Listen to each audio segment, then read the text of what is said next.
iPhone 13 on us for every customer. Current, new, everyone. To show the love.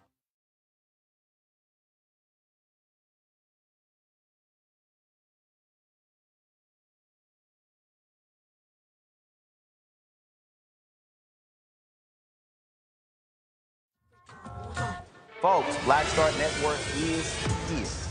Hold no punches! I'm real revolutionary right now. Support this man, Black Media. He makes sure that our stories are told.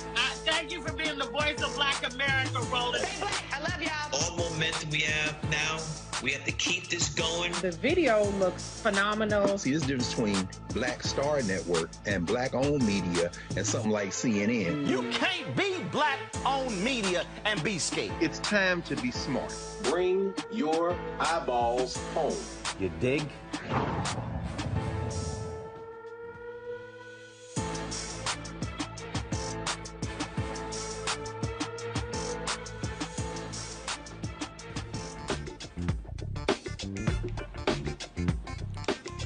It's Tuesday, July 5th, 2022. I'm Reese Colbert sitting in for Roland today. Here's what's coming up on Roland Martin Unfiltered, streaming live on the Black Star Network. Shocking footage from a deadly police shooting in Ohio. 8 cops shot more than 90 rounds at an unarmed black man running away. Now the family of Jayland Walker is demanding answers. We'll speak with an Akron, Ohio organizer about what has been happening in the city since that day Jayland died. Brittney Griner is speaking out from Russia in a heartfelt letter to the President of the United States. The WNBA Star pleads for the president to get her home. And for our Marketplace segment, we'll speak with 2 entrepreneurs who are making it easy for college students to get beauty supplies.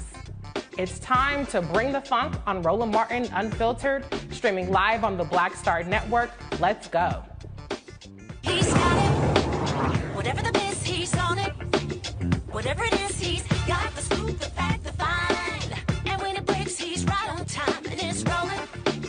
Best believe he's knowing. Putting it down from sports to news to politics. With entertainment just for kicks, he's rolling. It's on go, roll, y'all. It's Roland Martin,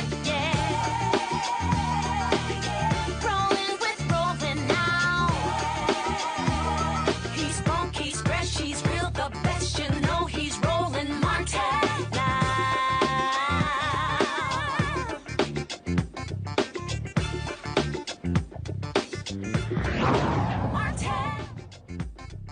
Jayland Walker of Akron, Ohio, was unarmed when 8 police officers shot over 90 rounds of ammunition, with at least 60 hitting his body.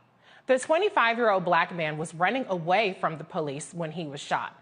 During Sunday's press conference, the mayor and police chief explained what happened before releasing 13 individual body cam videos of the incident. They say it all started on June 27th when police officers tried to pull over Jayland's car. Jayland led them on a chase and supposedly fired a gun from his vehicle. Jayland exited from the passenger side when the pursuit ended and ran away. What happens next is truly graphic, and I want to warn you, the video you are about to see is disturbing. Take a look. 602 on West on Wilbur from Firestone. Can I get in?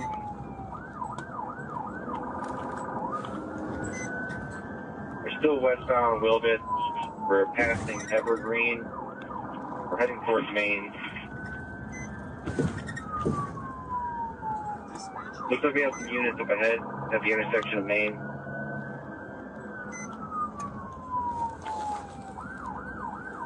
He's slowing down here, slowing down. Stop.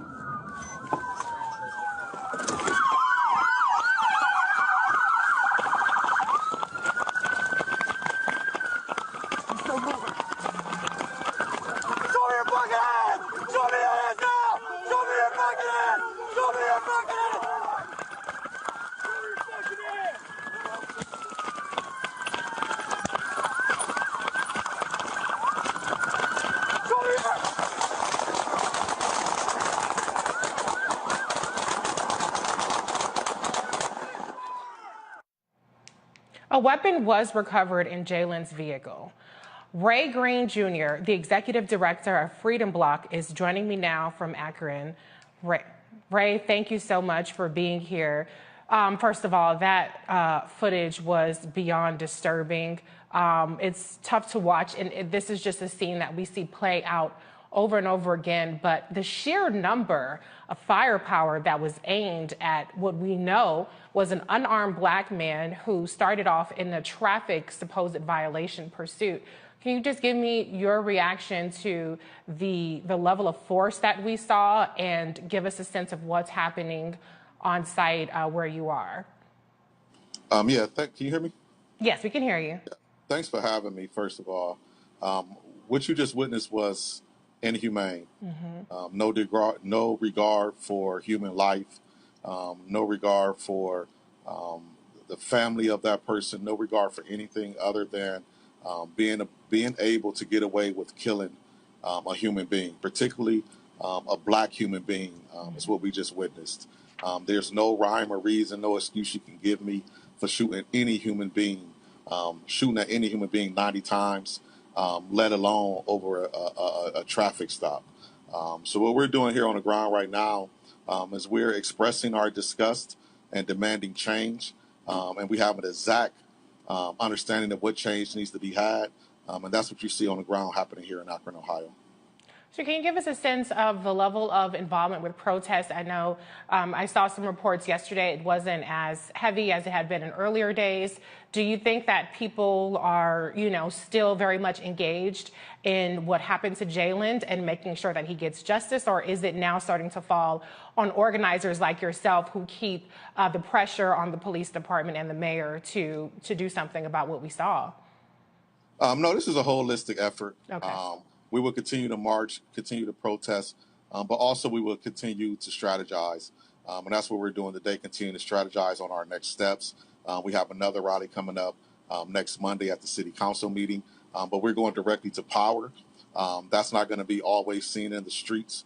Some of these things are going to happen behind closed doors, but the pressure is still up. People are still excited, but people also have to take some time to heal in between these protests and also strategize. And that's what you're seeing with some of the dying down. It's just strategy and people healing from the day-to-day trauma.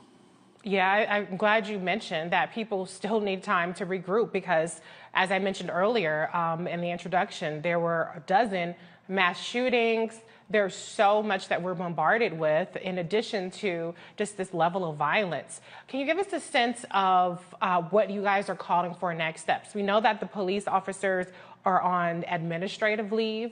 You know, are you guys calling for immediate firing or what is the next steps that are going to happen that you guys are pushing for right now? Yes, well, yes, we have a 2-year long-term plan for this particular shooting, but immediately what we want is unpaid leave. We want these officers on unpaid leave. I shouldn't have to pay for these officers to take a vacation while the investigation happens.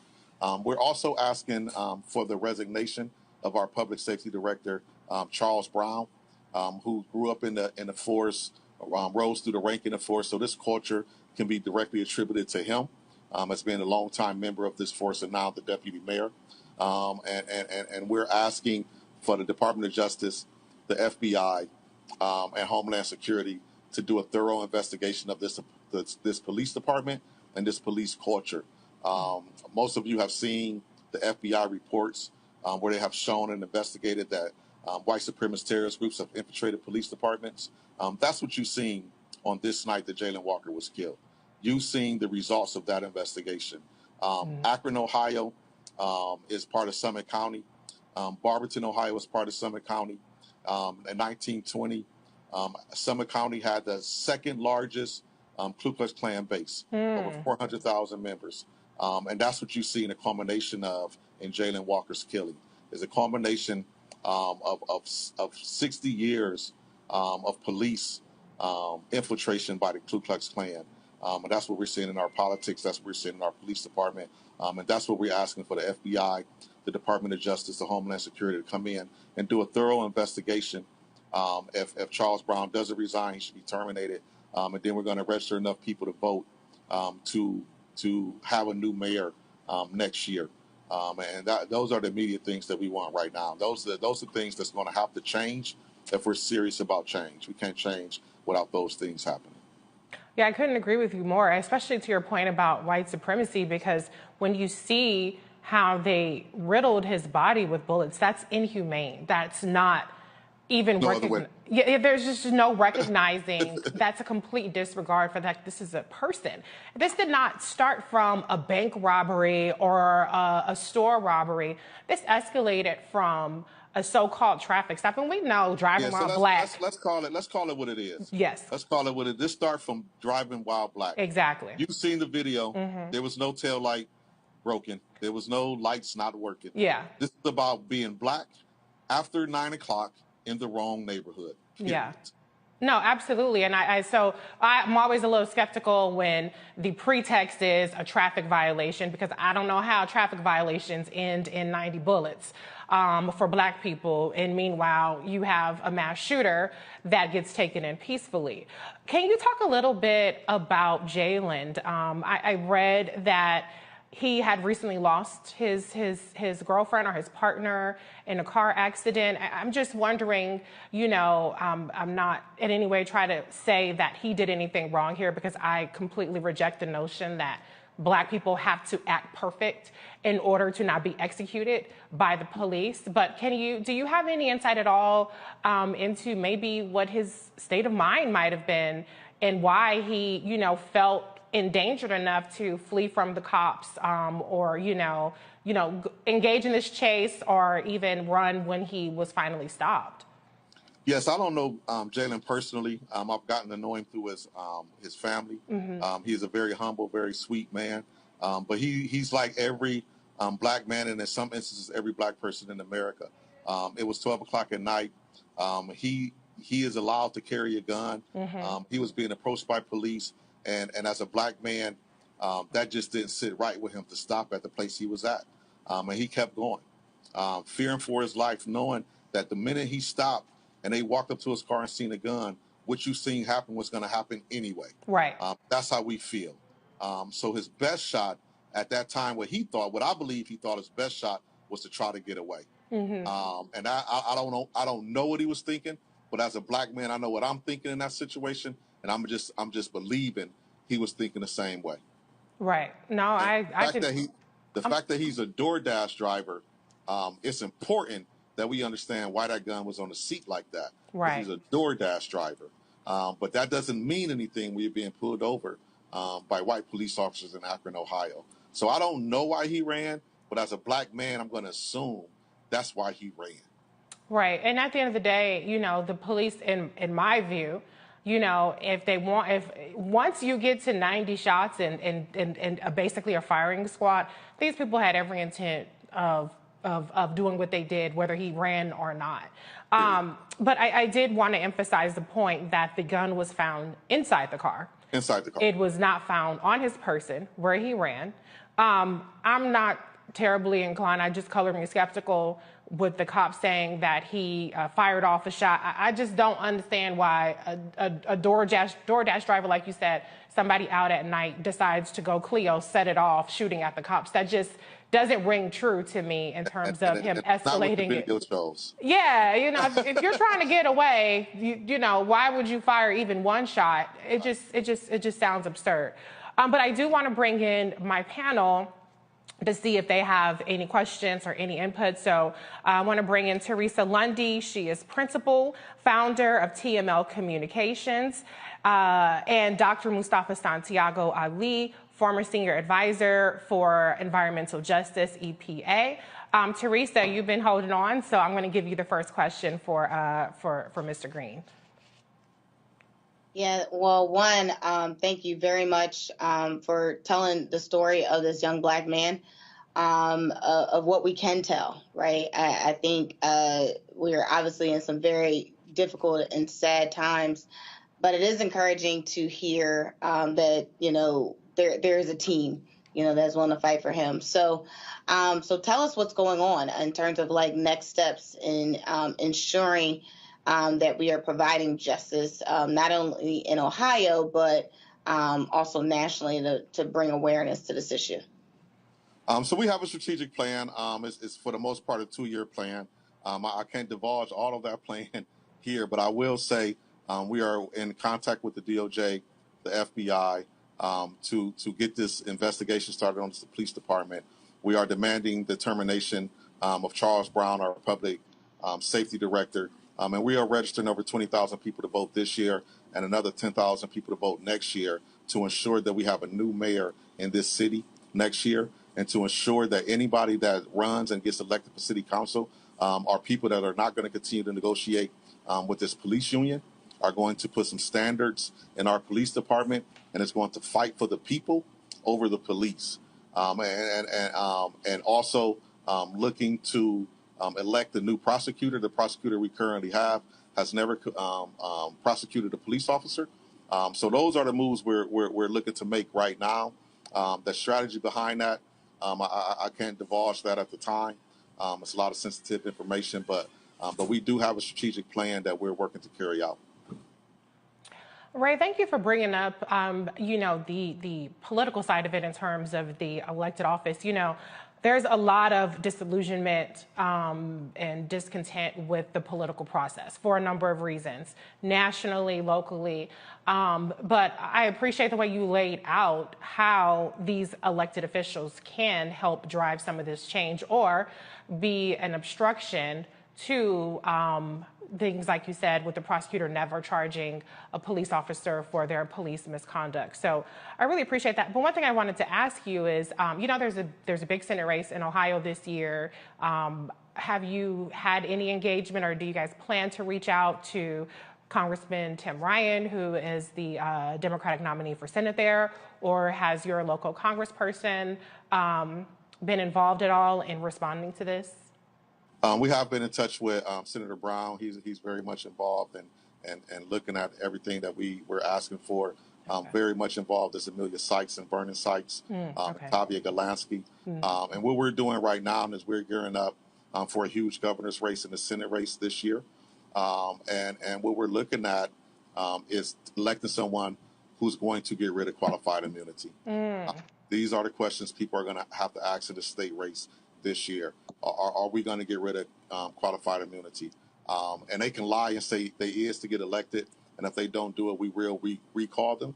But we're no longer falling for what I like to call the Biden syndrome. We will recall you. We're going to get you elected, and if you don't do what we do, we will recall you. And that's what we're focused on now, is building a base to back up those words I just said. Okay. Dr. Mustafa, question for Ray. Yes. Well, Ray, thank you for humanizing our brother, because so often in these situations, they quickly try to dehumanize us. So appreciate you for that. My question is, when we see these egregious actions happen, and when we see folks' life being taken, many of us who may not be in that particular city, and I do have family there, but I want to ask you, how do we best support the actions that you are moving forward on and others there, and how do we best support the Black community there in the city? The first thing that we need everyone around the world to do is write Congress. We must end qualified immunity in this country. And the more states that talk to their state representatives, the better chance we have of getting this federally taken care of. The fact that we are right now in 2022 and the George Floyd Act has not been passed is a problem. We need your help with that, brother. We need everybody that's listening to ensure that the George Floyd Act gets passed. And then we need boots on the ground. We need people to question their state representatives the way I'm talking about, and ensuring that they're going to get rid of qualified immunity. And we need this to make this a holistic thing on an electoral level, countrywide, nationwide, that allows us to be talking the same language to the representatives, to where we're going to elect representatives that has Black people's interests in mind. We know historically that if you take care of Black people, you take care of the rest of the country. And we have to stick to that and carry the same message into these state elections this year, these gubernatorial elections this year, and then some local elections next year, and put pressure on our local to get results at the federal level that allows us to make changes in this country. Such an important point. It's a great call to action, and it's manageable. It's something that everybody can do. It doesn't have to be necessarily, out in the streets with picket signs. You can exercise your voice right into Congress, voting, and things of that nature. I want to bring in Demario Solomon Simmons, civil rights attorney and founder of Justice for Greenwood.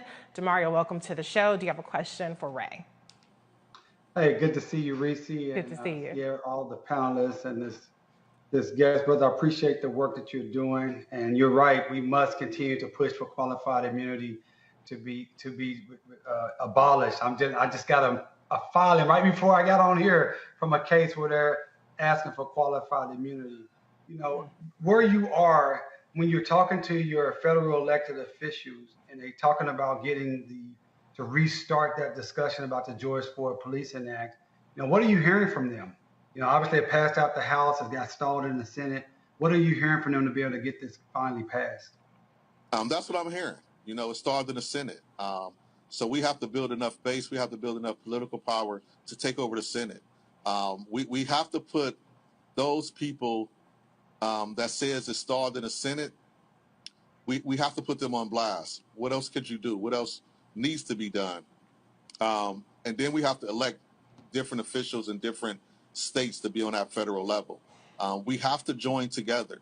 We cannot be in silos with this thing.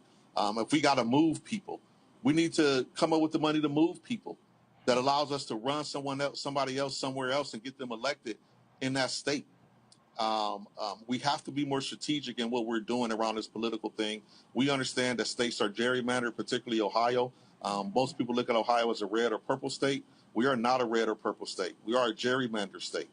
And in order to change that, we must register people to vote like crazy. And then if we must implant people into those communities that are electable, we must also look at that strategy to do that. Yeah, such an important point. I mean, I really appreciate, you know, just the way that you're laying it out for us. I just want to thank you for coming on the show today. Give us an idea of how to support your specific organization and where people can follow you going forward. They can follow us on our website, www.freedomblock.org. They can support us by continuously praying, continuously writing their representatives, continuing to move the needle in the electoral process. Don't give up talking to young people, but you have to talk to them in a way that matters. You can't talk to them just about go and vote and people die for your right to vote. That's not the conversation they need to have. They need to understand that qualified immunity is elected. There's an elected position that can get rid of qualified immunity. They need to know that marijuana legalization comes from you being registered to vote. They need to know that you being put up for tail light can change by you being registered to vote and elect an official that's going to do the work to change that. And that's what I need everybody to do. We don't need everybody coming down here marching. We need everybody standing in their towns, talking to their elected officials, and changing those local policies that move to state policies that eventually moves to federal policies. And together we could be on the same page doing that. And that's what we need everybody across the country doing. I couldn't agree more. We don't need more platitudes. We need practical, strategic solutions that all of us can take action on. So thank you so much, Mr. Ray Green Jr., for joining us. Before we close up this segment, though, I do want to toss to the family today of Jayland Walker had a press conference. So I just want you all to get an idea of what they have to say on what's happening. First of all, once again, we have to put in perspective and in context why we're here. This is why we're here. This is why the chief spoke today. And this is why I'm speaking to you. His name is Jayland. And he's not a monster. He's my client.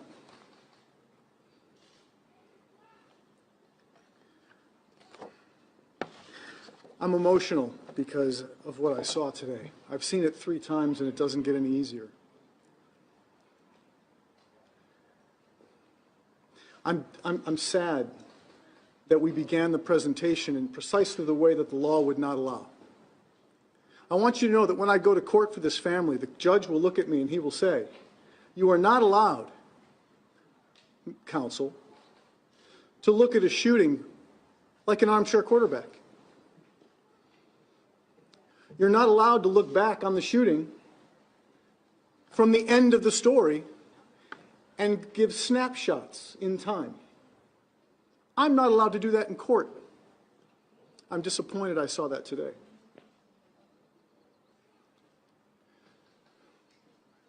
They want to turn him into a masked monster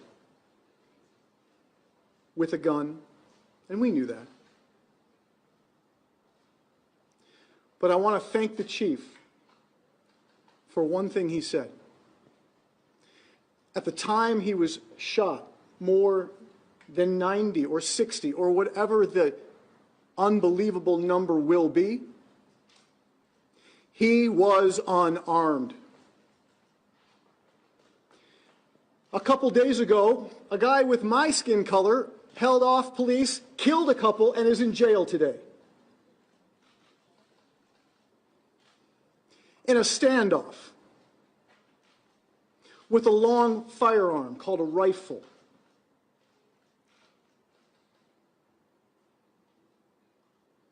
And a black man today is going to be buried this week or next week when he leaves the morgue. And his name is Jayland. And Jayland was unarmed. Black guy in Kentucky? Nope. Black guy in Akron? Yep. And is that something that's very difficult for me to admit? Yes, it is difficult for me to admit. Because I didn't come here to inflame what I fear will be inflamed. I came here to say what our message is, and that is peace. If you can do anything for the family, please give peace, give dignity, and give justice a chance for Jayland. I just have such profound sadness for what we saw today. Each time I've watched the video, it's gotten worse for me. Every movement that I see, every shot that I heard, and every time that I see Jayland lying on the ground, just gets more and more horrific. I'm going to look at my phone because I took some notes down while we were inside, and what we heard was that it was tough to see. It's a lot more than just tough to see. It's something that should never, ever have to be seen. We've heard of transparency, accountability, a commitment to openness, all in an effort to try and gain the trust of the citizens, and for a fair and unbiased review of the facts is what we heard of in the conference today. And what was very telling is what we heard Chief Milet say, that the most critical decision that a police officer will make in his or her career is to pull the trigger and then be able to explain why they did what they did, what specific threats were present, and to be able to account for every round that comes out of that gun. Those are my notes, and that's what I heard, and the video will tell us exactly what was said, but that's how I heard it. And I believe that's how everybody else heard it. The officers will need to account for every single action that they did. The Walker family is praying for peace. They are asking for peace. They are praying for accountability. We live in a society where we can never see this happen again. We need to get better. How do we get better? We're going to learn from this about how we can get better. And as my partner Bobby DiCello pointed out, we cannot villainize Jayland. This is a young man who just last Sunday was with his family and was with his grandmother and was helping put chairs out on the porch. His smile, who he was, how he interacted with his family, that's who Jayland was. And efforts to try and paint him in a different light, that's spin, that's protection. We're here for transparency. We are not here for spin. I'm heartbroken. And what we all just saw in that room is heartbreaking.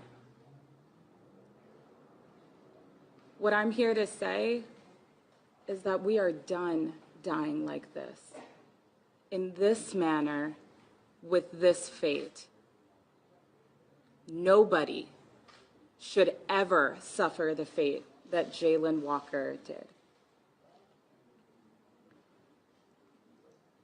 Sunday morning, Jayland woke up in his bed, and 24 hours later, he was in a morgue.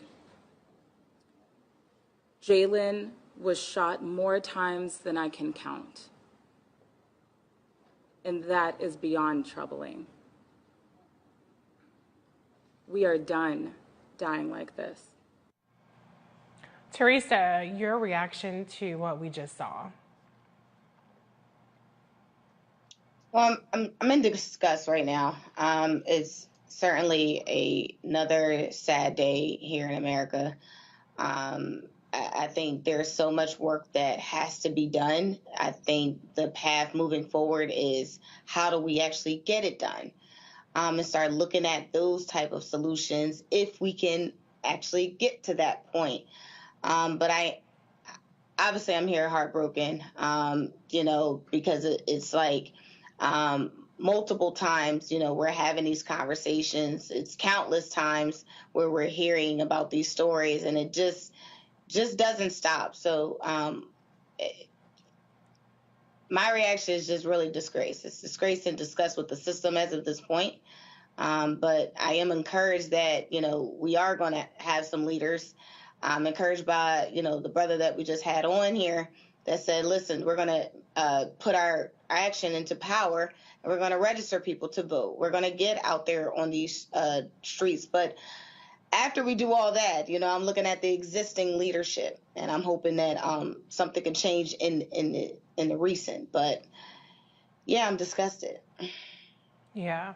And Mustafa, so much happened just over the course of when we, first are made aware of Jayland Walker's case and before we came on air on this show. But it's important to not let this get lost in the shuffle. I mean, this is about as horrific as what we've seen, but we're just bombarded with so much right now. So, I mean, what is your comment to people who, are kind of treating this like just another day in America? Well, we can't allow that. We have to work with folks because folks are going to approach it from different angles, and we have to understand, where they may be coming from and the sets of circumstances that they have dealt with in the past. Just a week ago, a young man was shot a few doors down from where I was. And so I understand how, these things play out. And we've got to also understand that there has been some intentionality in the creation of these killing fields that we find across our country. Yeah. So we can't shy away from that. And now we have to figure out how do we unpack what has been, these pieces that have been put together to weaken our communities in many instances, to dehumanize folks inside of our communities, and then to give justification for our lives being taken. We do it, as Teresa said, and as others have said, by making sure that folks understand the power that exists inside of their vote to be transformational, and understanding that is not an overnight transformation, that we have to stay consistent, that we have to make sure that we are also lifting up candidates who truly are going to ride with us, who are not going to get bought off, and who are going to do the hard work. And then we've got to surround them with others. But that means that we have to stay engaged in it and to make sure that that becomes a reality. And then we have to hold people accountable. We also got to make sure that resources are flowing properly to the organizations that are doing the work, that are mobilizing, that are strategizing, that are putting together the plans that are necessary. So we got to make sure that that's happening both from our own personal sets of investments, but also from these corporations and others who talk a good game. After our brother George Floyd lost, no, he didn't lose his life was taken. Folks stood up there for a second and said, we're going to make investments in these communities. And then when we go back and take an analysis, we see that all the dollars that were supposed to go didn't. So we got to continue to put pressure there as well.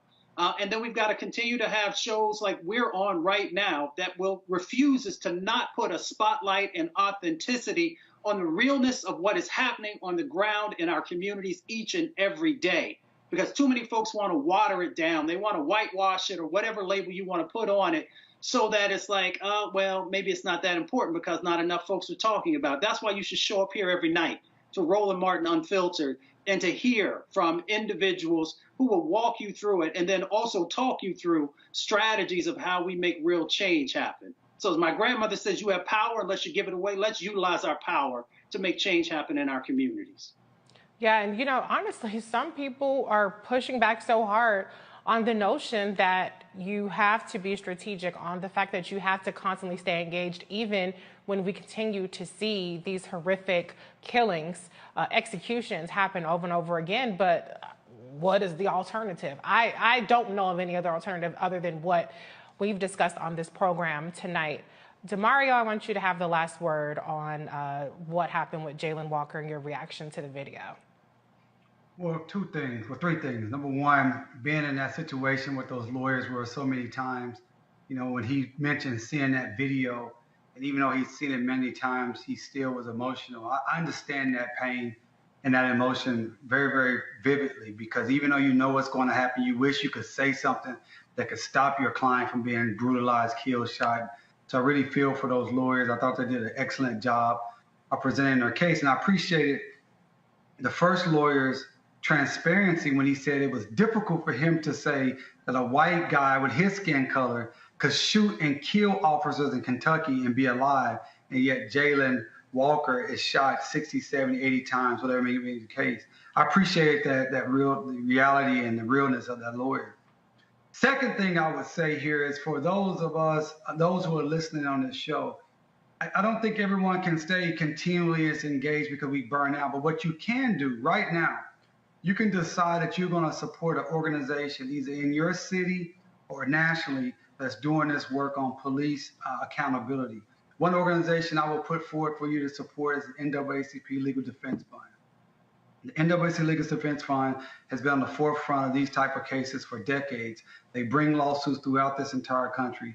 I would ask everybody right now, if you can, to at least go to their website and donate, sign up to donate $10, $20, $50 a month. Even if you can't be engaged each and every day, they have a staff that's engaged each and every day, and they can keep you connected with folks who are doing this work across the country. And right in your city, the third thing I would ask you to do, right in your city today, there's a civil rights attorney or a law firm, a small firm like mine, who's doing this work that could use your support, that could use your help. They can maybe use a donation. Maybe you can do something to help them engage the community more, because there's not a lot of firms out here that do the actual work on a day in and day out basis, because it's difficult, it's expensive, and it's very, very, very, very soul crushing each and every day when you have to look at these videos. So those are some practical things I think you can do to keep engaged, even when you can't do it on a daily basis yourself. Yeah, we're all about actionable steps on Roland Martin Unfiltered, Demario. So thank you for laying that out. And just the one other point I'll make to your point about the lawyer, you know, identifying or recognizing the fact that, you know, in a white guy and I won't even say similar, because I would like to emphasize Jayland Walker was not committing a crime. Yeah, he was fleeing from the police, but it was from a supposed traffic stop. And like we said, driving while black is a thing.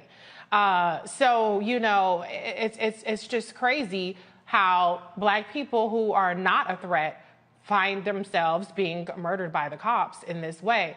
But I don't want to give him a cookie for that, because, you know, we need more white folks to speak out and use their voice. I remember during the racial reckoning, the summer of George Floyd and Breonna Taylor and Ahmaud Arbery, people were vocal. And then we saw a year later almost a backlash to it. People got fatigued to Black Lives Matter. So we cannot, as black people, be the only ones to shoulder the burden of fixing police brutality in this country.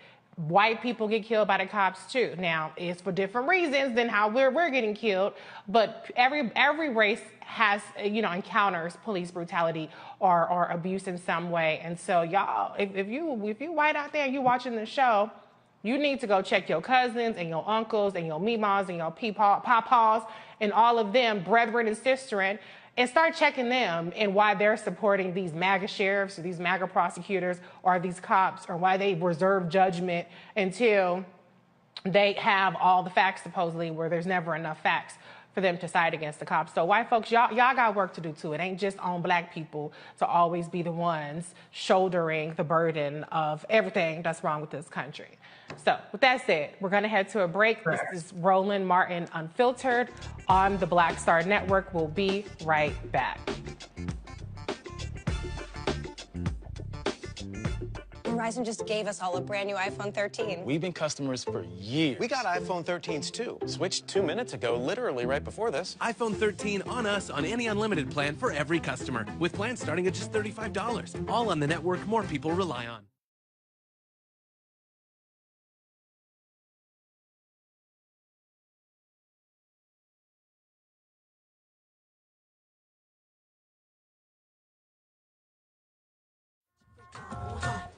Of course, I looked up to Spike Lee.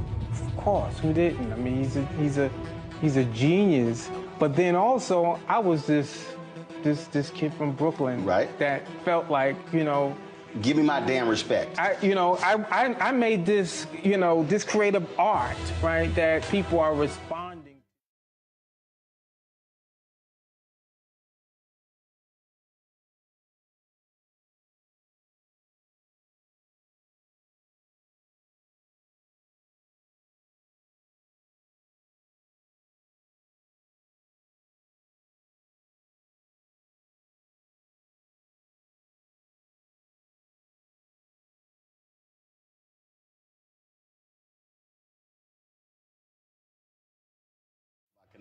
Appreciate that.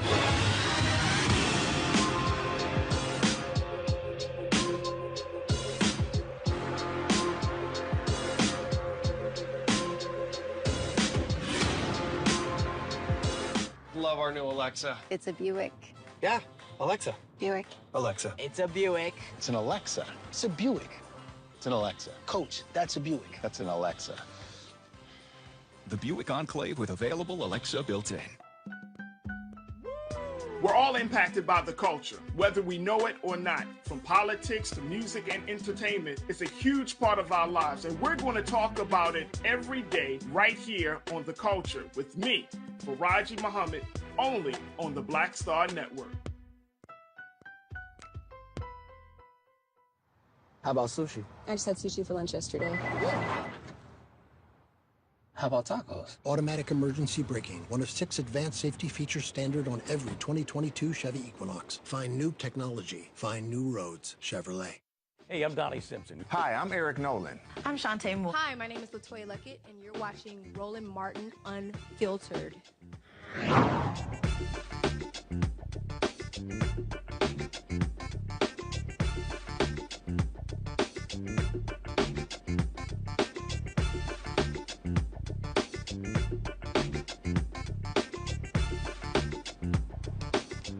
I'm terrified I might be here forever. WNBA star Brittney Griner wrote these words in a handwritten letter to President Joe Biden about her Russian detainment.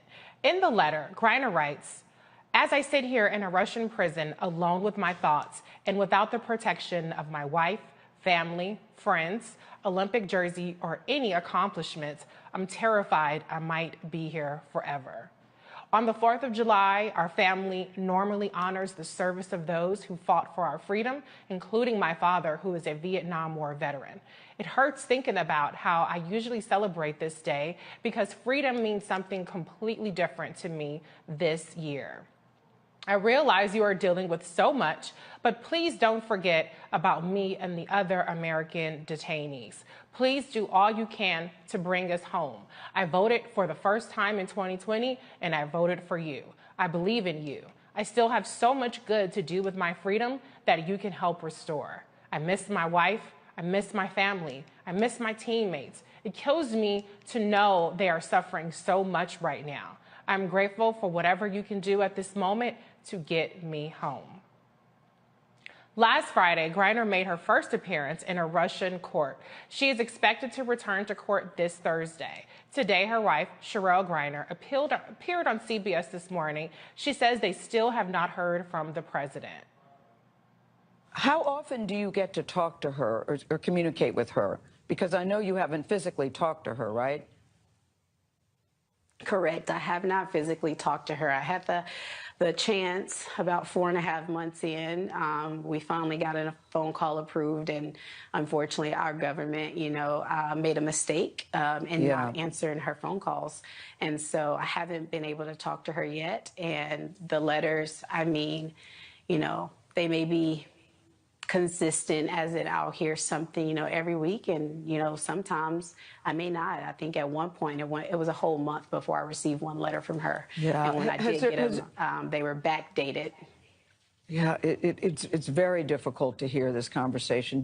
Has there been a change in strategy on how you all are pushing the government for her release? Are there calculations that you make yourself about what to say and how to say? What is that? What is your thinking? So that's a good question. So everything about this is a calculation for me because I have to walk the fine line of, harm versus help when it comes to my wife right now. So as much as I want to, advocate for her and push for, our government to do everything, I also have to take into account that she's in a position where she could be harmed also. By any and everything I do. And so it's a thin line to walk. And initially, I was told, just we're going to try and reserve, we're going to try and handle this behind scenes and, let's not raise her value and, stay quiet. And, I did that. And respectfully, we're over 140 days at this point. That does not work. And so I will not be quiet anymore. I will find that balance of, harm versus help in pushing our government to do everything that's possible, because being quiet, they are not moving. They are not doing anything. And so my wife is struggling and we have to help her. Sherelle, a lot of us feel the same way that you do. We all want her home sooner rather than later. Before you go, have you heard from the White House since the letter was delivered to President Biden? In her letter, she says the first time she voted was in 2020, and that vote was for President Biden. Have you heard from him? I still have not heard from him, and honestly, it's very disheartening. All right, Jayland Griner, thank you so much for your time. We, of course, will stay on this story and would certainly like to talk to you and Brittney together. Thank you so much for your time this morning.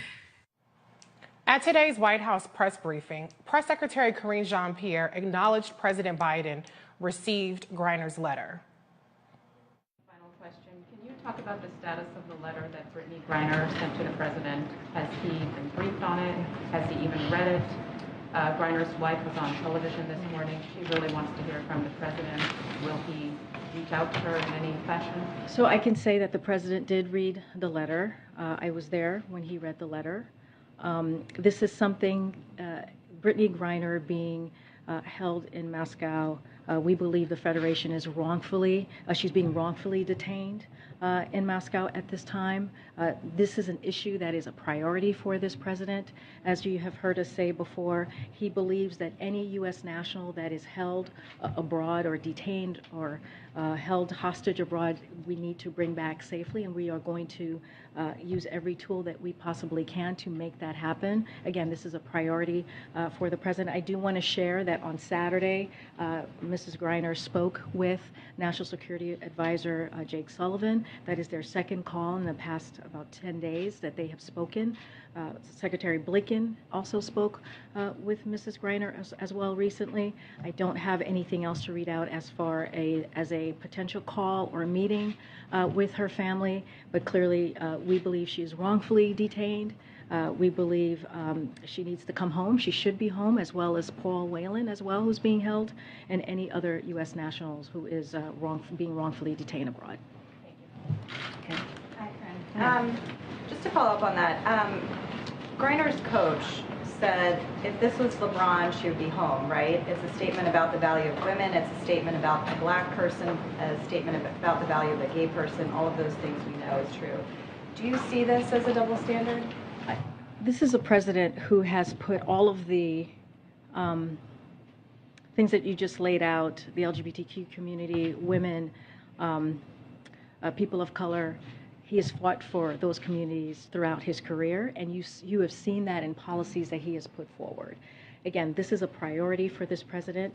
He's doing everything that he can. The White House is closely coordinating as well with the special presidential envoy for hostage affairs, who has met with Brittney's family, her teammates, and her support network. So we are going to continue to have those conversations, and we're going to make sure that she and others get home safely. And just to follow up, since this is a priority for the president, I mean, she's been detained for months now. Her wife told CBS this morning that she still has not heard from Biden, and honestly, it's very disheartening. I know it's a priority, but why has it taken this long, and why has it taken a letter from Griner in jail to reach the president to make this a priority? Look, this has been on top of mind of the president. Like, I was there when he read the letter, and he takes this to heart. He takes this job very seriously, especially when it comes to bringing home U.S. nationals who are wrongfully detained. And you saw the work that his administration did to bring home Trevor Reed. That is the same work, the same focus that we did and put behind bringing Trevor Reed home. We're going to do the same with Brittney Griner and others. So again, this is a priority. We are going to make this happen. We have been in constant communications. Secretary Blinken, the special envoy, as I just listed out, and also Jake Sullivan, our national security advisor. We're going to continue to have those conversations, and we're going to continue to make sure we use everything at our disposal to bring her home, and also Paul Whelan and all the others U.S. nationals that are abroad. So that was really illuminating in terms of both the interview from Mrs. Griner, Cherelle Griner, and Karine Jean-Pierre. Teresa, I'm going to start with you. This is a very delicate situation. Even Cherelle mentioned she has to walk this tightrope of harm versus help. And I worry that this may be one of those situations where typically there's political posturing that you can do to appear that you're engaged on the situation. That's kind of off the table here because of Russia's war with Ukraine and the role that the United States is playing there, and obviously Brittney Griner being essentially a political prisoner from Putin. What is your take on the White House's response, and do you think enough is being done? Yeah, I know we're looking, all of us, me as well as looking for an immediate response from the White House, but there are a lot of factors. The United States has engaged with an alliance with Ukraine. And, unfortunately, Brittney is caught up in this weird game of chess. And it's unfortunate because in the past we have saw presidents, do the exchange. It was a bit swift, especially when it came to journalists.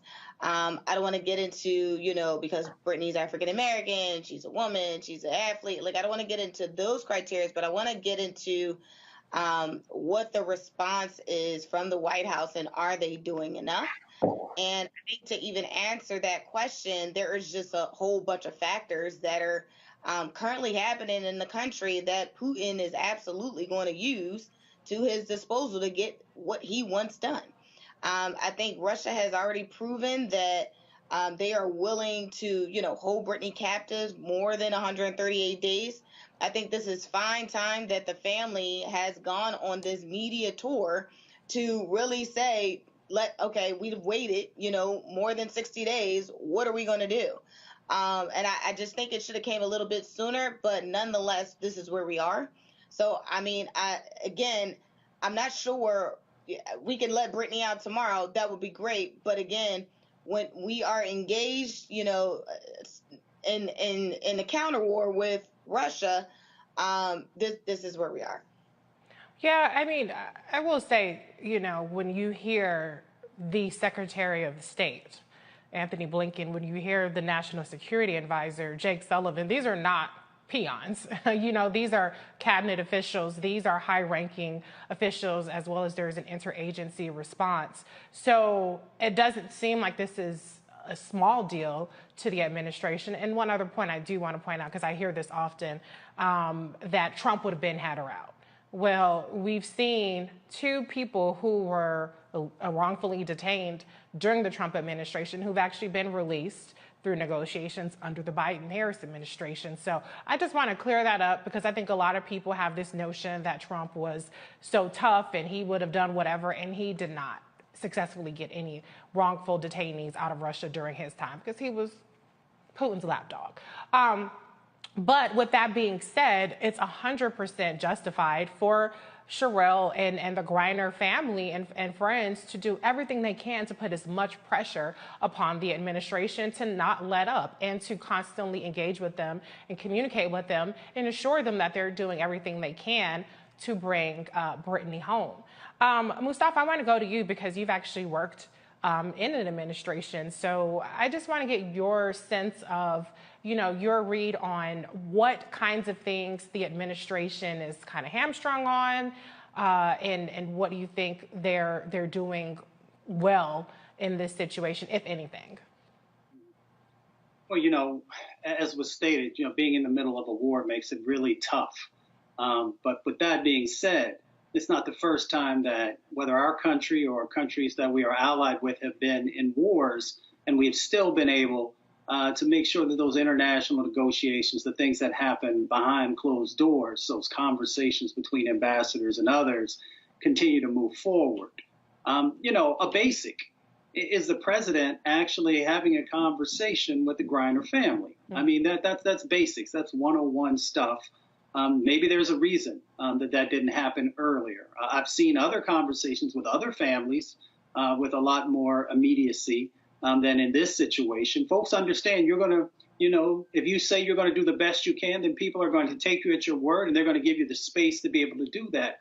But if you don't, then you create these gray areas that make folks really nervous because they're already dealing with a situation that is unfamiliar to them. Yeah. So do everything you can in your power to help the family to know, one, that you're committed, two, that you're connected, and three, that you'll use all the resources that the United States has to be able to make sure this situation is rectified and she's brought back home safely. Mm-hmm. Again, those are the 1, 2, 3s.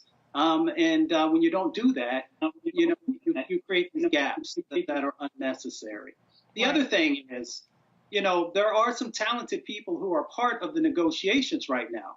But, I'm a student of history. I know many of other people are. We remember when Jesse Jackson was actually able to go in and get hostages freed.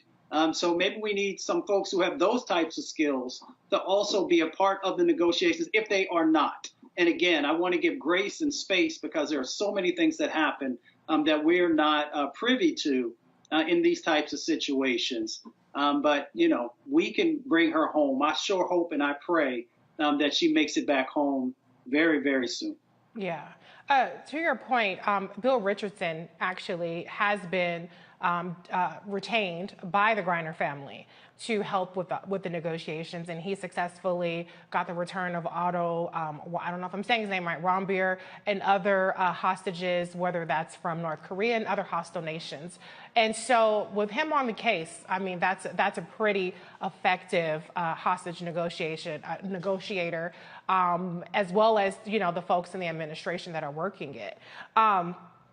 But to another point about Biden meeting with the family, it's interesting because in a recent release, person who's released, I believe it was Paul Reland, his family protested outside of the White House. And that afternoon, Biden granted an audience with them. So pressure works to get this face time. At some point, perhaps the administration will make the calculation that, not elevating Griner's importance in the eyes of Putin is not as big of a priority than it is to assure the Griner family that they're really working on it. So, I mean, it's a tough call to make, but, when a family is hurting and they're concerned and they're asking for it, I'm more along the lines of saying, you got to take that risk, at least do it privately, even if you say, look, this is off the record, nobody can know about this, at least she doesn't have to go out and plead publicly for a meeting.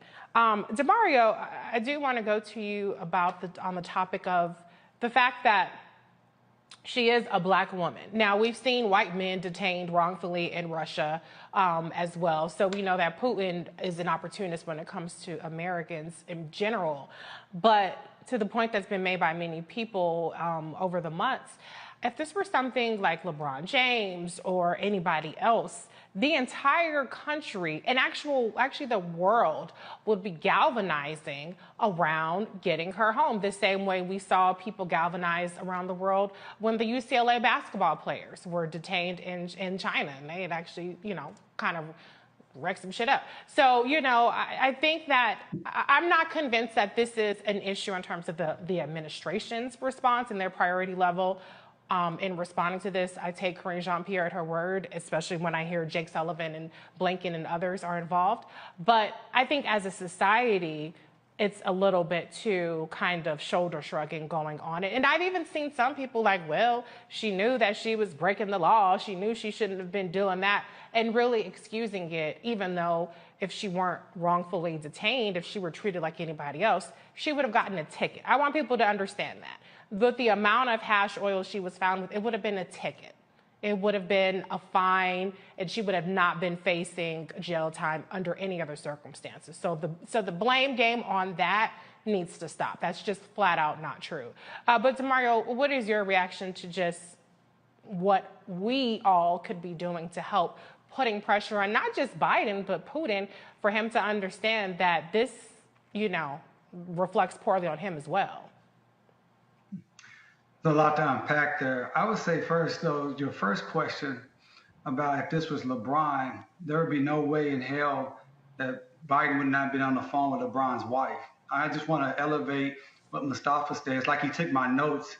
He took my Jesse Jackson and my notes about the call. And I think this is really something that Democrats do all the time, and it just drives people crazy. They say, we're going to do all I can to help, and then you don't do all you can. And like Mustafa said, one-on-one, make the phone call to the family. Take 5 minutes to say, I understand what's going on. I get it. We're trying as hard as I can. I got my best men and women on the job. That would mean the world. And if this was LeBron, you best believe President Biden would have been on the phone with LeBron's family immediately. I believe that because Brittney is an African-American female WNBA basketball player, it's not the same elevation as far as the administration or with the country.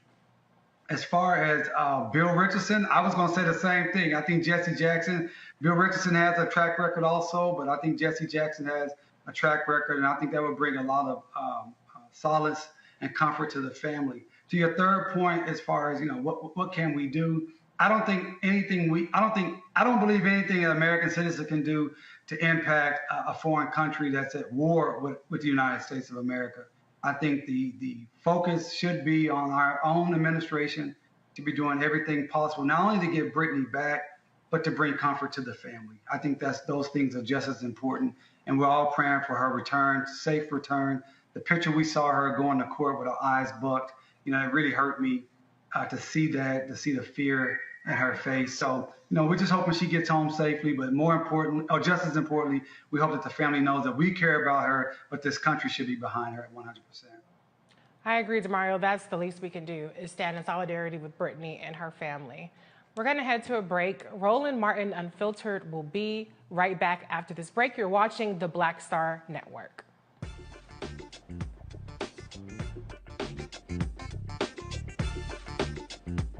Verizon just gave us all a brand new iPhone 13. We've been customers for years. I thought new phones were for new customers. We got iPhone 13s too, switched to Verizon 2 minutes ago. Ours were busted, and we still got a shiny new one. Check it out. So wait, everybody gets the same great deal. I think that's the point. iPhone 13 on us. For every customer. Current, new, everyone. On any unlimited plan. Starting at just $35. All on the network more people rely on. Love our new Alexa. It's a Buick. Yeah, Alexa. Buick. Alexa. It's a Buick. It's an Alexa. It's a Buick. It's an Alexa. Coach, that's a Buick. That's an Alexa. The Buick Enclave with available Alexa built-in. Hi, I'm Dr. Jackie Hood Martin, and I have a question for you. Ever feel as if your life is teetering and the weight and pressure of the world is consistently on your shoulders? Well, let me tell you, living a balanced life isn't easy. Join me each Tuesday on Black Star Network for A Balanced Life with Dr. Jackie. We'll laugh together, cry together, pull ourselves together, and cheer each other on. So join me for new shows each Tuesday on Black Star Network, A Balanced Life with Dr. Jackie.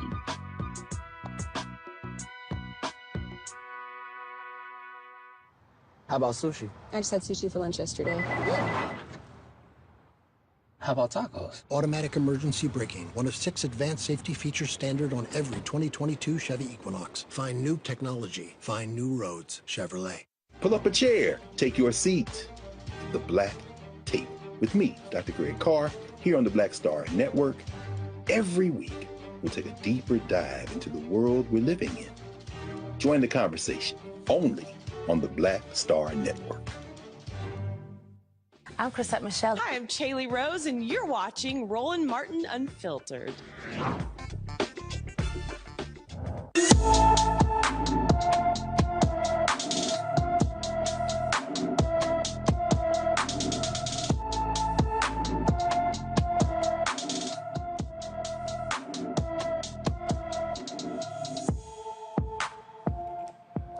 Aaron A.J. Hayes Jr. from Lakewood, Washington, has been missing since July 1st, 2022.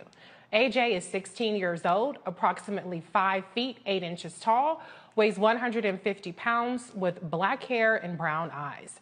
Anyone with information about Aaron A.J. Hayes Jr. is urged to call the Lakewood, Washington Police Department at 253-287-4455. 4th of July shootings. Over the 4th of July weekend, more than a dozen mass shootings took place. According to the Gun Violence Archive, at least 15 people died and over 90 were injured due to the weekend's mass shootings. The most high-profile mass shooting took place in Highland Park, Illinois. On Monday morning, suspected shooter Robert E. Cremo III is accused of unloading a barrage of bullets on parade goers from a business rooftop, killing 7 people and injuring 47 people. Cremo was taken into custody unharmed late Monday evening after a brief chase. He's now been charged with 7 counts of murder. In Pennsylvania, 2 officers were injured at Philadelphia's 4th of July celebration.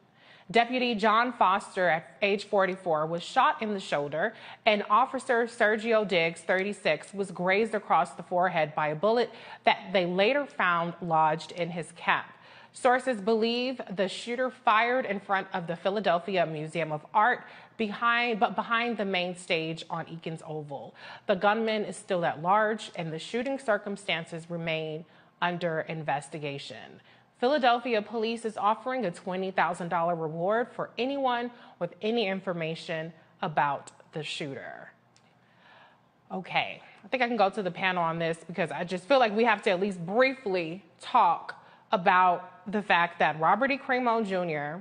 was apprehended alive after killing, at the time it was 6 people, injuring dozens of people, fleeing the scene, and the cops said, "Do me a favor and put your hands up." DeMario, your reaction to the circumstances surrounding Robert E. Cremo's arrest?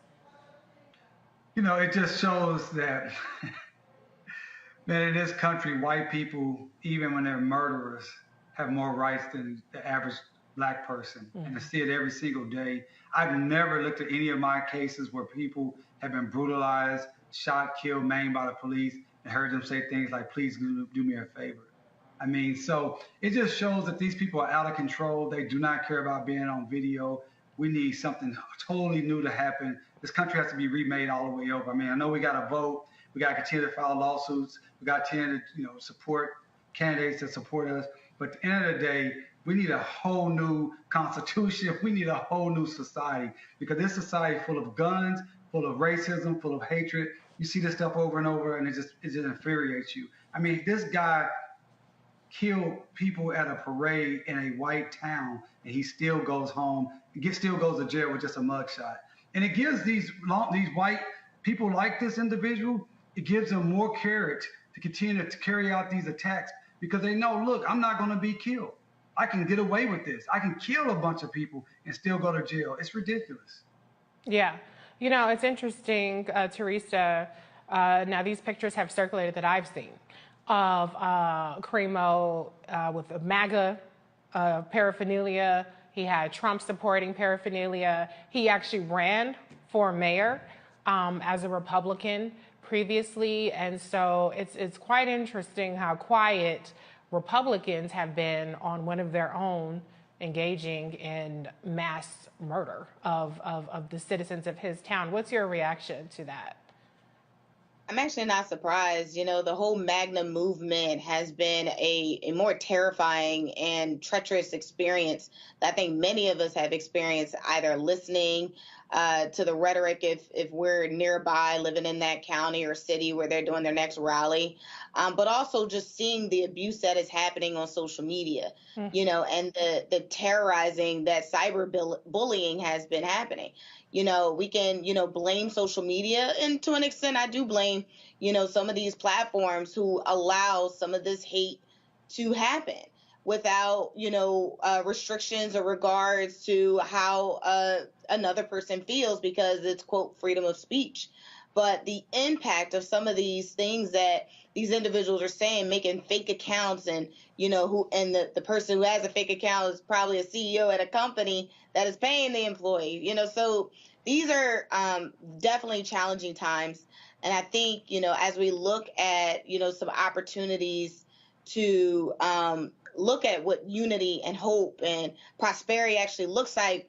You know, my brother DeMario said we need to rebuild the country. I don't know if we need to rebuild it, but we need a refresh. And some of that refreshing does make a difference as we seek to find those type of solutions. Again, I love this country, and I think part of it is because we have checks and balances. And I think the law is what we have to remember is what governs us. And so once we protect this law, I don't think we should be having too much of these issues, but right now it's just a bit uncertain. Yeah, I mean, the law protects some of us because the law protected him, and he's getting due process. And Jayland Walker was subject to a firing squad for far less. You know, to your point, I will say data has shown that women are actually the most attacked on social media. Black women exponentially more attacked. But there's a radicalization of white teens, white boys specifically. We saw this with the Buffalo mass shooter, who was younger than this guy, but 21, you know, still kind of in that phase where these younger, you know, white guys are out there getting radicalized online.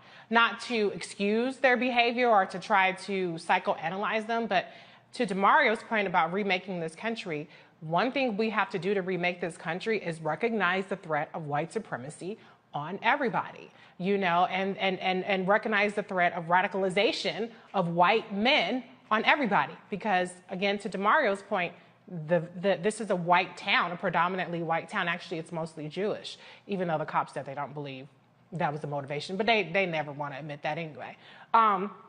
But we're seeing, you know, in many cases, it's not just, you know, black people that are subjected to this violence, but a lot of white people are victims of these mass shootings. So we have to start to take this seriously. And one of the things that can be done is the Senate could pass the domestic terrorism extremism, you know, the anti-domestic bill that the House passed on the heels of the Buffalo massacre. And so just the one other thing I did want to bring up is, it was interesting the way that they talked about how he was able to get away from this. I mean, he dressed up as a woman. He had a disguise. He had been planning this for weeks, and he left a trail of things of clues or posts. And we've kind of seen this even with the Uvalde case with the shooter there, where there were clues, Teresa, to your point, online about something in the milk ain't clean, something is a little off with some of these people. So they got to start taking this seriously. They got to start taking this seriously because it's a danger to everybody. But DeMario, the last comment on this, the cop said that he purchased these guns illegally. And so we need gun control, right? I mean, it's not just, Illinois has strict gun laws, but it's easy to purchase guns in neighboring states. But even as strict as the gun laws are in Illinois, he still had legal firearms. So what's your reaction to the fact that these were not illegal high-capacity guns that he had to inflict this amount of damage very quickly? I mean, that's why I say, again, we have to remake this country, because this country, we have to be honest, it is a violent, white supremacist country. Mm-hmm. That is the founding of the country, that is inbred into the Constitution, is inbred into the culture, the popular culture, everything. And so I'm not surprised that he got the guns legally. I'm a gun owner. I own 4 guns. I'm here in Oklahoma. I like to shoot guns. I do believe we should have, sensible gun laws. But more important than that, we need to have a new sensible belief in life. You know, this guy will probably also say he was quote unquote pro-life because they want to control the bodies of women, but they don't mind their biggest death penalty. They love shooting other folks. This MAGA and Republican death cult is what it is. And we have to be honest. And we need our leaders to be honest and stop saying things like, this is not the American way. This is not who we are. No, first of all, who is the we, as Dr. Carr would say, but this is the American way, and this is who the American white man has been historically, and the American system has been historically. So we just have to be honest about that so we can confront it, and then we can change that and work to create something that's better, that is about life, that is about respect and humanity and equity and equality, the things that we talk about, but just simply are not in our society at this point. It can happen. It's a long-term project, but we have to be honest about where we are and where we need to go. Yeah, I agree with you, Demario. This is America. And we've seen the spectrum of America. America was Americaning, okay, this weekend, between seeing what happened with Jayland Walker to seeing a dozen mass shootings, but also what happened with Robert E. Crimo III. I don't know how much more Americana we can get this week. I mean, what happened in Philadelphia, you saw the video of the fireworks going off in the background and everybody running from gunshots. That was the most American thing you could ever see in the world. Right. Well, and Juneteenth, you know, I was in D.C. And they had the Mochella. And when I was at dinner with my husband, the whole time we saw multiple people rushing, you know, these kind of stampedes of people being scared. And later on that evening, 4 people were shot, including a 15-year-old was killed. And so this is just an issue. I'm glad you brought up Philadelphia again.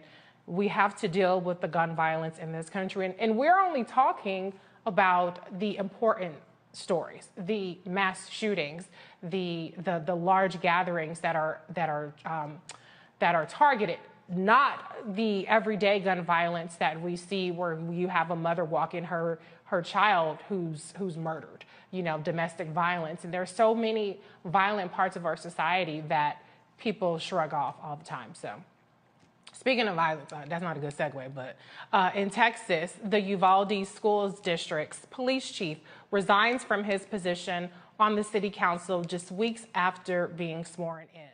The resignation comes after allegations that he dropped the ball in response to the mass shootings at Robb Elementary School that left 19 students and 2 teachers dead. Chief Pete Arredondo told the Uvalde Leader News Friday that his resignation is the best decision for Uvalde. He was elected to the District 3 Council position on May 7th and sworn in on May 31st. The director of the Texas Department of Public Safety told a Senate hearing last month that Arredondo made terrible decisions as the massacre unfolded on May 24th and that the police response was an abject failure. That's an understatement. Demario, you have a lot of experience with this. Can you just talk a little bit about what can be done to hold this police chief more accountable? To me, a resignation seems far inadequate. To call it an abject failure is completely inadequate. If you were boots on the ground in Uvalde, what kind of action would you be calling for right now? Well, a couple of things here that's important to understand. Number one, he's just resigning from the city council. Right. He's not resigning from his job as the chief of police, where he had the abject failure, where he failed and because of his inaction, a dozen more children were murdered and more people were shot. And that is a tragedy in of itself that he could keep his police job. Secondly, from a legal standpoint, people have to understand that our Supreme Court has made it so difficult to make officers accountable for their actions that they've actually stated by law that officers do not have you don't have a constitutional right for the police to protect you. So it's going to be very difficult to bring constitutional claims for his abject failure, for his cowardness, for his inaction to sit there and allow these children to be slaughtered because he was a coward and he didn't go with the training that he's received to go in and stop that particular shooter. Third, I think it is a mistake, a huge mistake, to have police officers like this coward in schools as so-called school resource officers. We know that these schools, particularly with black kids and brown kids, they are going to be more subjected to police violence, and they do not, I'm going to repeat it, they do not make the kids safer. Not only did this coward not do his job, we saw this happen down in Florida where another police officer sat there and allowed kids to be slaughtered. The point is, we need to fund better education for schools. We don't need to be putting all this money into bringing more police officers to schools.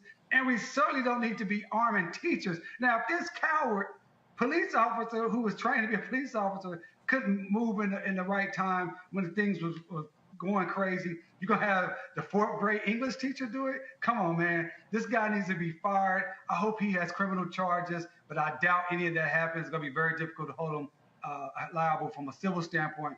Federally, I don't know the Texas law, so maybe someone in Texas can have a better understanding of that. Yeah, and I would go beyond saying cowardice. I mean, it was obstruction. They stopped other officers like the border police, if you're to believe the reports, which, they might be spinning it to make themselves look like they were trying to do more than they were. You had something? Yeah, I mean, you're right on point. I definitely agree with what my sister Teresa had to say.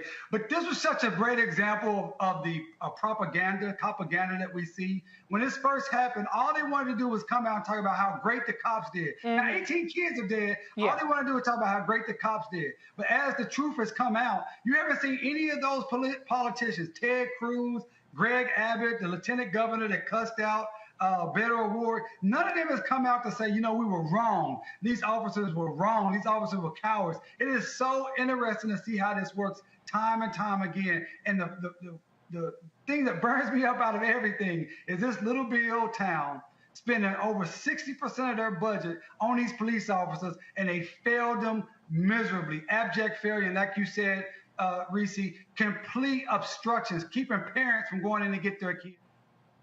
Yeah, I mean, parents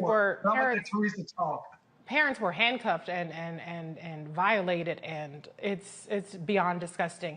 And yet, I don't think that as a country or even locally, people are learning that cops ain't really there to necessarily thwart crime. They're not doing what they're supposed to do. Teresa, I'm going to bring you in on this next one. In Georgia, an Atlanta grand jury investigating former President Donald Trump's attempts to overturn the 2020 election subpoenaed a handful of key Trump allies, including his former attorney Rudy Giuliani and South Carolina's Senator Lindsey Graham. According to the court filings, the subpoenas also cover a handful of Trump's other former legal advisors, including John Eastman, Jenna Ellis, Cleta Mitchell, and Kenneth Chesebro. Fulton County District Attorney Fani Willis is leading the investigation into Trump's actions in Georgia. Several state officials have already been subpoenaed and have appeared before the special grand jury.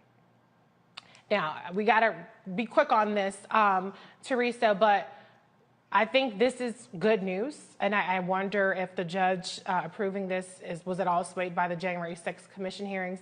But I want to see states attorneys, secretaries of states, attorney generals across the country investigating, in addition to what should be happening in the DOJ, because we know that people like Jenny Thomas were pressuring electors in Arizona and other states. So I know in this country we have this kind of jingoistic, we are better than others, we don't prosecute political opponents. But what we've seen is, I don't see how you can call it anything other than criminal behavior.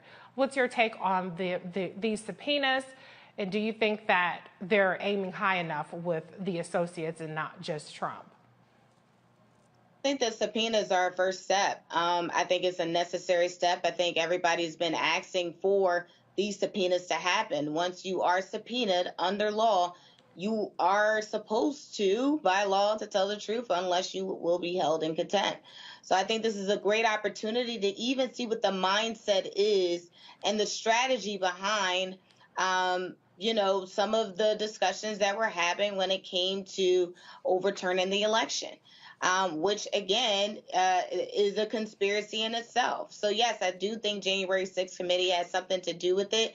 I do agree with you, Reese, that probably is upon other attorney generals in other states where this has happened to look into this and also ignite their own investigation. Because, again, if we don't start changing what the narrative of American history is, this will be a stain on future generations.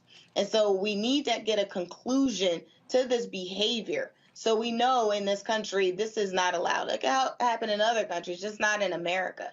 So part of it is, accountability, transparency, and also, again, it's going to take some time. Trump's team, are millionaires and billionaires and highly connected. So, again, we have to rely on not only the rule of law, but also, I'd probably say, yeah, actually, in this case, we are relying on the rule of law, but also democracy in itself. I think that's really what's on trial here. So it's not going to happen overnight, but it is happening, and it is the first step. Yeah, well, we know that they scammed $250 million out of people, so they have a lot of money for these legal defenses.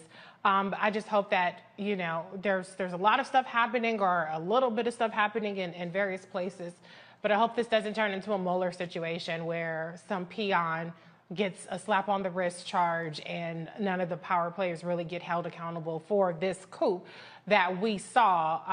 And this was a test run, because now what they're doing is they're attempting to install people that are just going to disregard the law. And the Supreme Court is going to be reviewing a case in the next term that basically has the potential ramifications of allowing state legislatures, and now we know a lot of state legislatures are controlled by Republicans, to overturn the will of the people or have omnipotent power of gerrymandering and other things that are voter suppression activities. So we'll have to see what happens with that. But Roland Martin Unfiltered will be right back, right here on the Black Star Network. iPhone 13 on us for every customer. Current, new, everyone. To show the love. How about sushi? I just had sushi for lunch yesterday. How about tacos? Automatic emergency braking, one of 6 advanced safety features standard on every 2022 Chevy Equinox. Find new technology. Find new roads. Chevrolet. Of course, I looked up to Spike Lee. Of course, who didn't? I mean,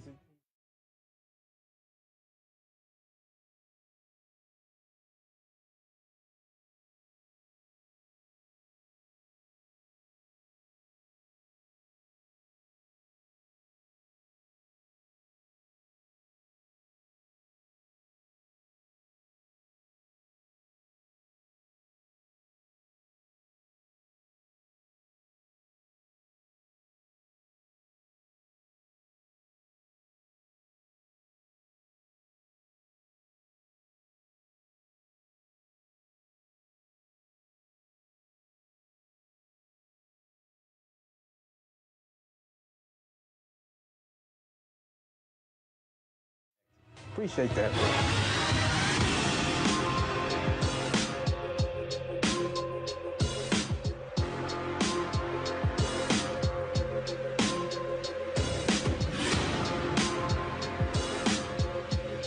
Love our new Alexa. It's a Buick. Yeah, Alexa. Buick. Alexa. It's a Buick. It's an Alexa. It's a Buick.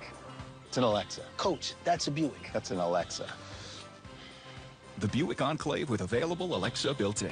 I'm Deborah Owens, America's Wealth Coach. And on the next Get Wealthy, what do the ultra wealthy know that most of us don't?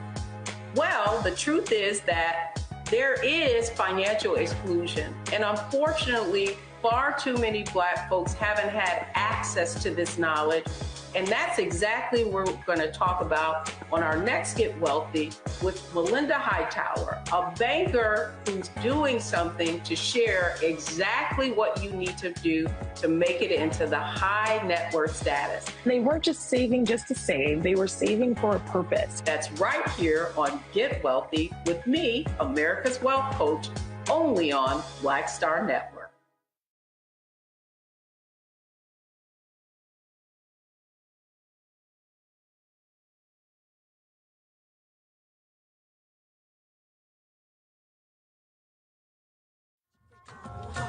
What's going on? This is Tobias Trevelyan. Hey, I'm Amber Stevens-West. Yo, what up, y'all? This is Jay Ellis, and you're watching Roland Martin Unfiltered.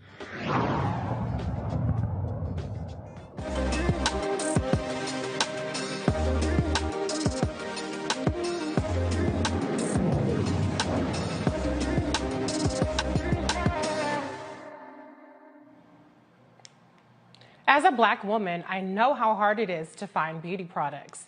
2 Black students attending a predominantly white university found it difficult to find products. Their solution was a vending machine to sell beauty supplies. Joining me now from Michigan are University Beauty Machine co-founders Rico Harrison and Mia Wilson. Thank you both for joining us. Rico, tell us a little bit about how this came about. Yeah, so Mia and I, we were Black students at the University of Michigan, and we experienced a lot of, we saw we weren't represented in the university. I had a tough time getting waves, specifically because I couldn't find a do-rag, and that, and I feel like Mia, she felt the same way, and we basically came together and we saw that many other freshmen didn't have rides 20 or 30 minutes away to go get products, so we made that step. Okay, and Mia, your hair is gorgeous. So obviously you're using these products in this vending machine. Tell us a little bit about the business behind it. How did you procure the vending machine? How did you determine to set the prices? How did you procure the products, select the products that you're going to be selling? Like, how did you guys come up with that? Was it a lengthy process, or just give us a little bit more insight into that. We've been working on the University Beauty Machine for about 2 years now, and we were lucky enough to be able to have access to resources for entrepreneurship and things like that from an organization on campus called Optimize. And with that organization, they helped us kind of like build our business from the ground up, and gave us access to a lot of resources such as like, how to connect with your stakeholders, how to make sure that you're making a profit from what you're doing and things like that. So just after going through some of those webinars and workshops with Optimize, we were able to, sit down, make a game plan, find vendors that we would put in the vending machine, and then determine, what the price would be for them by, asking students and giving surveys to see, how much would you pay for this item in this vending machine, considering, the convenience, the accessibility of it, and then how far you have to go if you didn't have the vending machine on campus. So we really, we were lucky enough to have access to the community of students and have access to our stakeholders to kind of like have those conversations with them, so we can make sure that in every aspect of the business it was for them, and make sure that we were serving them in the best way possible. So just doing that helped us a lot in figuring out what products to put in there, what the price points would be, and everything like that. Yeah, it sounds like you guys did your research, which is so important, and it's inspirational for those out there to utilize resources, but to do their homework and make sure that they're hitting all of the right notes in terms of price, audience, and things of that nature. But it also sounds like you guys are very community-oriented in terms of not trying to price gouge, because, to Rico's point, if there's a 20-minute distance to get these products, that kind of creates an opportunity for somebody to be predatory. But you guys went the other route, which I applaud you for. Rico, what has been the response to the vending machine so far? How successful has it been? Is this something you guys are planning on duplicating in maybe other campuses? Yeah, it's been great. One thing about, not having the supplies that make you feel good and make you feel comfortable in your skin, is that, it can affect confidence, and we've had many students talk to us about, feeling more comfortable in their shoes while they're at a university where they are the minority, So we've seen that. We have gotten a ton of the alumni who say, we wish we had that when we were students there. There have been quite a few schools who have reached out that want us to come and bring a machine there. You know, yeah, this is the need all across the United States. So yeah. Absolutely. And, you know, for Black people, our hair is our crown. And when we don't have what we can, and we don't feel popping. You know what I'm saying? There's something missing. I don't know if I saw some edge control up in there, but I did see some weave glue. I saw some do-rags. So y'all look like y'all got the right products in there for the community that you're looking at. I'm going to bring in the panel on this. Teresa, do you have a question for Rico or Mia? Yes, I do have a question. And one, I am very excited. I went to a predominantly white institution myself. Thankfully, it was in the African-American neighborhood, so I went to our corner store. But I think your idea is phenomenal. And so my question to you is, just start thinking about that strategic plan to go to other universities. But we here in Philadelphia, we do have something similar, but it's actually in supermarkets. So not sure if that's another lane you guys are thinking about, but it has been reliable, especially if you guys have a market and it's not close to a beauty supply store. Just a little tidbit that we have one here. It's working, it's operational, it's doing phenomenal. But that may be your next step if you're interested. Thank you. Mia, I have a question because I'm just curious, you know, what is you guys' background in terms of your major? Are you business backgrounds, or is this something that you have an interest in addition to maybe what you're majoring in school? Yeah, so I graduated from the University of Michigan in 2021 with a communications and media major with a specific focus in sales and marketing. And then my minor is crime and justice. And more recently, I just started business school at the Ross School of Business at the University of Michigan. So now I'm adding on that business layer, you know, with an actual degree. And outside of that, a few years back, about 4 years ago, I started a business called My Sister's Hair Extensions. And from there, I was kind of like in the beauty industry selling hair extensions and different products for women of color. So that's kind of how I got inside of the beauty industry and how I've kind of, how me and Rico thought of this idea, you know, 2 years ago. Well, the beauty industry is billions of dollars. So I love to see Black folks making money off of what we do, because this wasn't cheap either. Rico, same question to you. What's your educational background in terms of your major or degree? Yeah, so I graduated a month ago. I was a pre-med student. I just applied to medical school maybe 4 days ago.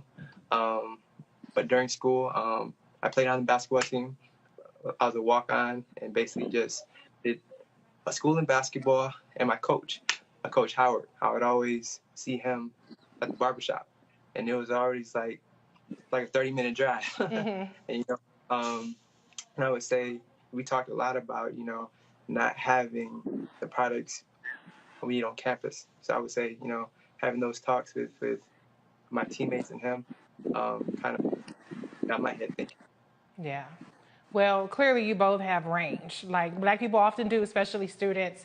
You know, we don't have to be pigeonholed and have a specific degree in order to be a successful entrepreneur. So congratulations to you both on your graduations and your future plans. DeMario, I'm going to give you the last question on this. No, I don't have a question. I just want to say I'm real proud of these beautiful, powerfully smart young people, young African Americans. I'm inspired by your foresight, your ingenuity, your innovation. And that's what's up, man. Just keep doing this, keep making this happen. I like what Teresa said to you. I think this is a market everywhere. I mean, I went to University of Oklahoma. I was a walk-on football player before I earned a scholarship down there, brother. So I feel you there. Hey, this is needed all over the United States of America. So keep doing it, man. With so much crazy going on, so much negativity, this was just really a story that made me smile and made me happy. I'm really glad I got to meet both of you. Thank you so much. Really appreciate that. I'm really glad we're able to talk to you today. Well, thank you both for being here. Before you go, I want you to tell us how we can follow you in your journey. You can. Oh, go ahead, Mia. I was going to say you can follow our Instagram. It's actually University Beauty, YOUNIVERSITY, and then Beauty. TikTok is Mia Kimura, KIMORAA. Rico, did you want to add anything? Nope. Website. And then our website is innovending.net. Okay. Have you guys trademarked your name? Not yet. We're working on that right now. Do that. You need to do that right now. ASAP. All right.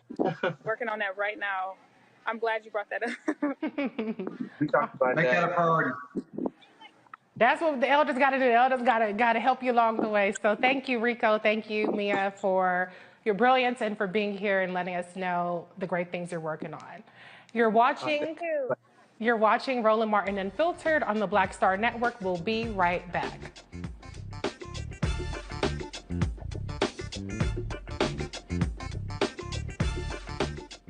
Love our new Alexa. It's a Buick. Yeah, Alexa. Buick. Alexa. It's a Buick. It's an Alexa. It's a Buick. It's an Alexa. Coach, that's a Buick. That's an Alexa. The Buick Enclave with available Alexa built-in. We're all impacted by the culture, whether we know it or not. From politics to music and entertainment, it's a huge part of our lives, and we're going to talk about it every day right here on The Culture with me, Faraji Muhammad, only on the Black Star Network. How about sushi? I just had sushi for lunch yesterday. How about tacos? Automatic emergency braking, one of 6 advanced safety features standard on every 2022 Chevy Equinox. Find new technology. Find new roads. Chevrolet. Hi, I'm Dr. Jackie Hood Martin, and I have a question for you. Ever feel as if your life is teetering and the weight and pressure of the world is consistently on your shoulders? Well, let me tell you, living a balanced life isn't easy. Join me each Tuesday on Black Star Network for A Balanced Life with Dr. Jackie. We'll laugh together, cry together, pull ourselves together, and cheer each other on. So join me for new shows each Tuesday on Black Star Network, A Balanced Life with Dr. Jackie.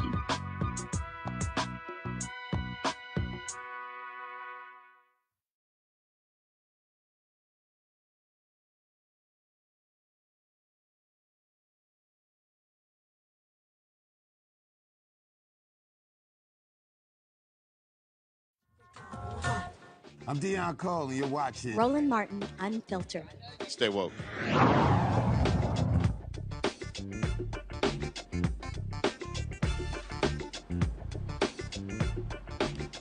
Before we go, we want to take a moment and give our Bring the Funk fan club an update on our rural mobile driver, Deshaun Smith, who was returning from New Orleans. Earlier today, he was in an accident an hour outside of Birmingham. Rural Mobile is totaled. According to Deshaun, a car jumped in front of him, then slammed on their brakes. Deshaun walked away from his accident, but Roland made him go to the hospital to get checked out. Roland is on his way to Alabama. The RMU staff wants to thank you for all of your thoughts and prayers and offers of assistance. So that's why Roland wasn't here tonight, and I was filling in. So I want to thank the panelists as always. Dr. Mustafa Santiago Ali had to leave earlier.